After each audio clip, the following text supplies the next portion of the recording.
This video, like the one I did last week, is a little bit different. It is from the subreddit Nosleep. This episode is called There's Something Wrong with My Roommate, from the user iambirdie. Let me know if you guys like the no-sleep narrations or not. Enjoy. I'm not sure how to start this. I'm not even sure if everything happening to me is real, or some screwed up, vivid part of my imagination. My life was normal until I started college. Scratch that. My life was normal until I met college roommate Sarah. I was pretty excited to start school. I'm taking graphic design, and this is my first time away from my parents, where I actually have some freedom. But I knew there was something off about my roommate the moment I met her.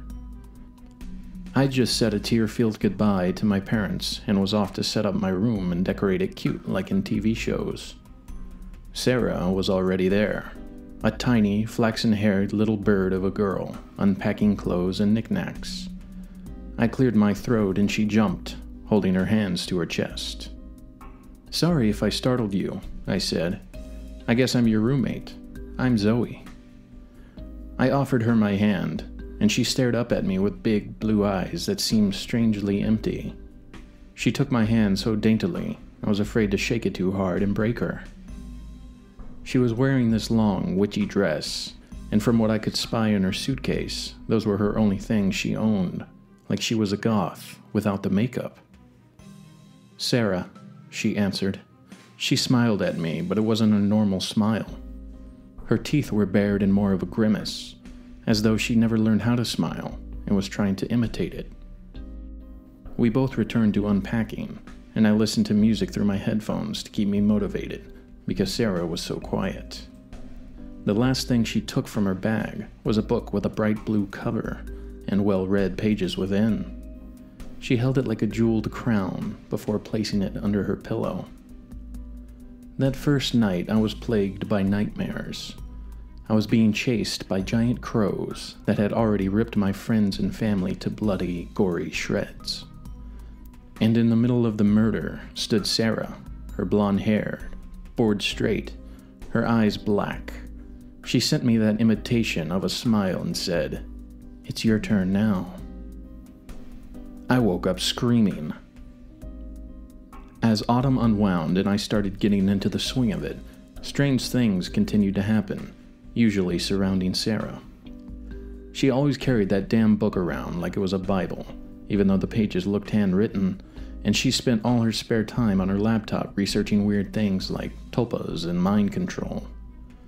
She rarely ate, and the one time I suggested ordering a pizza on a study night, she gave me an apathetic look before saying, "I study better on my own."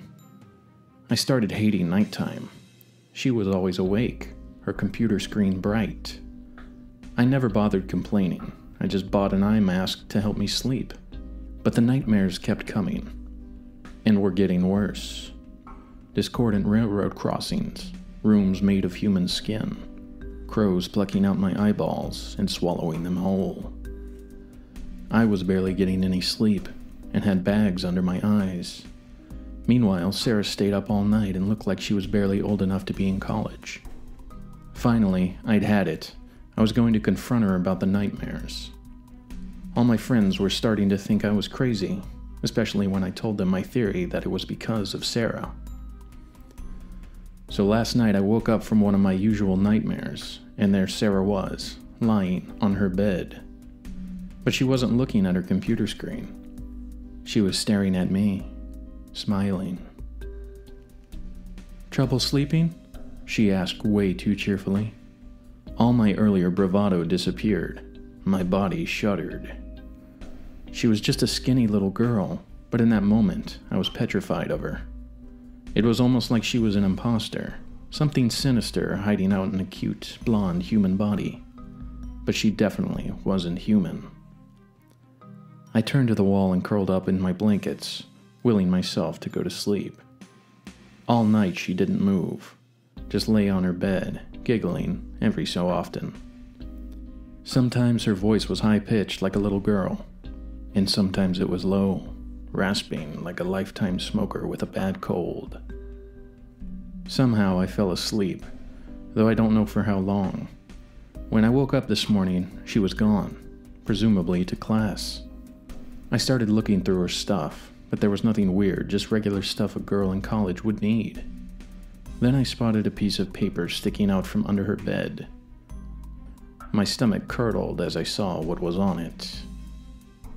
At the top was a picture of me, and then a list of all my personal details, where I was born, where I went to school, my parents' names, friends' names, and a neat list of everything I'd done since school had started. She was spying on me, but for what? The last words scribbled on the paper were, "She's almost ready." I'm going to sleep at a friend's dorm tonight. I just can't spend another night too afraid to fall asleep and too afraid to stay awake. What is going on?